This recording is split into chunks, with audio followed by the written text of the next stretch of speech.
perfection. Together they form the wholeness of divine consciousness. Thus the Gnostics taught, when Sophia rises, Christ is born within the soul. This is not myth, it is map. The soul that remembers wisdom becomes a living temple where heaven and earth meet again. There are things that were not hidden by accident, but by design. When the feminine face of God was erased, humanity lost its reflection, but the Book of Wisdom preserved the trace, a memory disguised as poetry. Sophia is the mirror of eternal light. To look into her is to see yourself as you truly are. The truth does not comfort, but it sets free. Deep down, you already knew. You only needed to remember. Silence the world for a moment. What you are about to hear is not entertainment. It is ancient memory. It is something you have always known, but were taught to forget. In the book of Sirach, also known as Ecclesiasticus, a hidden voice declares, "I came forth from the mouth of the Most High, and like mist I covered the earth." These words are the confession of Sophia herself, the account of her descent into creation. This mist is not water or weather. It is symbol. It is the breath between spirit and matter, the veil between eternity and time. When Sophia says she came forth from the mouth of the Most High, she reveals her nature. She is not created, but uttered. She is the exhalation of the divine, the living word made breath.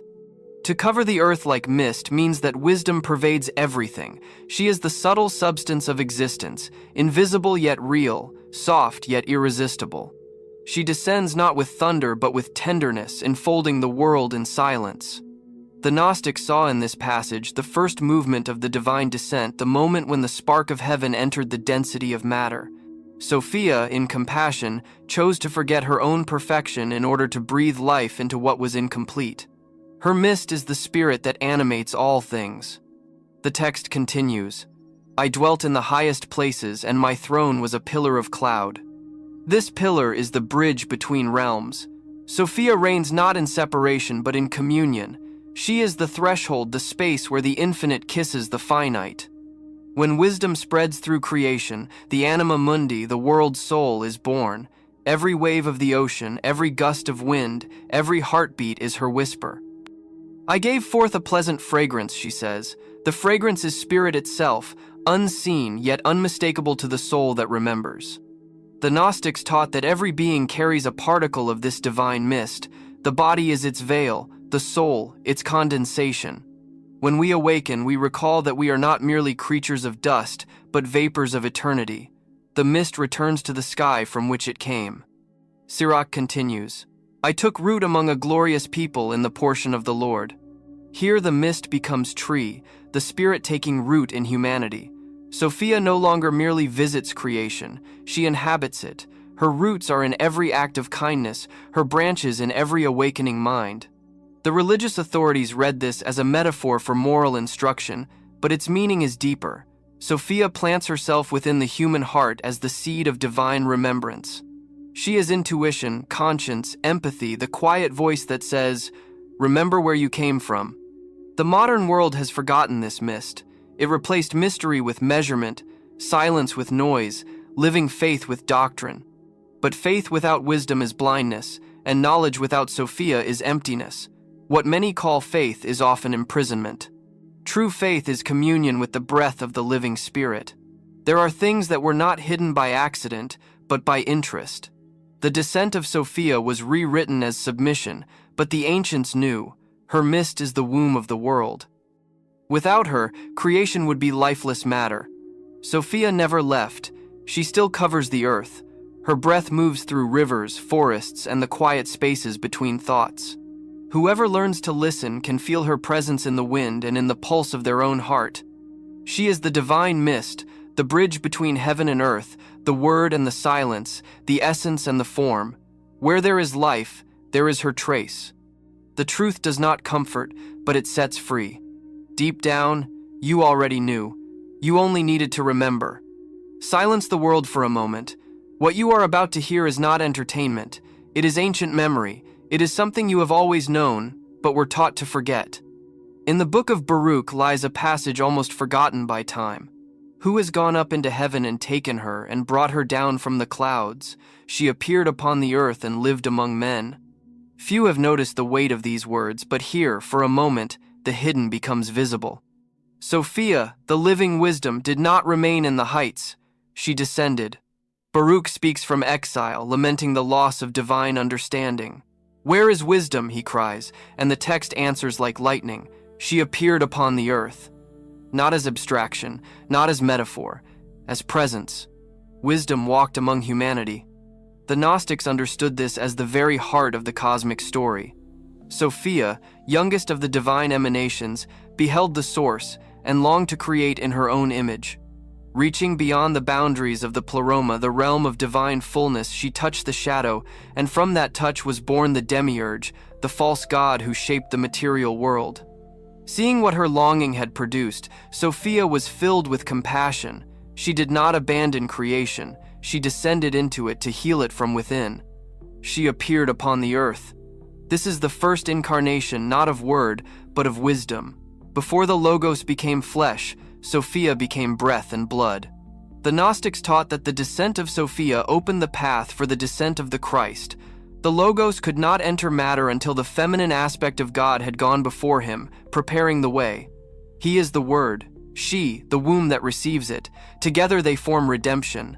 Baruch says that no one has climbed the heavens to bring her down, meaning wisdom cannot be seized or controlled. She reveals herself freely, moved only by love. She dwells not in temples, but in hearts open to silence. Later, the text declares, "She is the book of the commandments of God." This is one of the most daring statements in all Scripture. Sophia is the law itself, not written on tablets, but inscribed in living consciousness. She is the covenant written in breath and heartbeat. The true law is not command, but awareness. Centuries later, John's Gospel would echo the same mystery. The Word was made flesh and dwelt among us. But before that word, Baruch had already spoken of the one who made the incarnation possible. She appeared upon the earth. Sophia is the forgotten prelude of the incarnation. Her descent is not punishment but mercy. She chooses to feel what the world feels, to carry its sorrow and its joy, to teach not from a throne but from within the human condition. Wherever compassion arises, there she is. Wherever truth meets tenderness, she walks unseen. There are things that were not hidden by accident, but by intention. If wisdom can live among humankind, no temple, no priesthood, no hierarchy can claim to own the sacred. That is why her name was erased. Yet she cannot be erased. Every act of forgiveness is her breath. Every tear that becomes understanding is her descent renewed. Sophia continues to walk the earth in the mother who loves, the sage who listens, the child who sees beauty where others see dust. Christ and Sophia are two currents of the same river, the word that descends and the wisdom that receives. In their union, the world remembers its source. Wisdom appeared upon the earth and still lives among us, hidden in every heart that dares to remember. The truth does not comfort, but it sets free. Deep down, you already knew. You only needed to remember. Silence the world for a moment. What you are about to hear is not entertainment. It is ancient memory. It is something you have always known, but were taught to forget. In the beginning was the Word, and the Word was with God, and the Word was God. With this line, the Gospel of John opens the deepest mystery of all, but behind the Greek word logos, usually translated as word, lies a greater truth. Logos is the voice, Sophia is the understanding. The masculine and the feminine are not opposites here, but partners in the divine dance. In the ancient world, logos meant more than speech. It meant vibration, pattern, principle, consciousness. Every sound needs a space to echo. Every light needs something to shine upon. That space, that awareness that receives the word is Sophia. She is the feminine aspect of the logos, the womb of divine thought, the stillness that allows sound to become creation. The text says, "The word was with God." In Greek, proston theon means face to face with God. If there is a face, there must be a reflection. Sophia is that reflection. She is the mirror in which the Father gazes upon himself. Without her, the Word would have no form to fill. Without the Word, she would have no song to carry. Together they create the universe. The Logos speaks, Sophia listens, and through that listening, worlds are born. It is not command that creates, it is communion. When John writes, "All things were made through him," the preposition through carries the sense of co-action, partnership. Sophia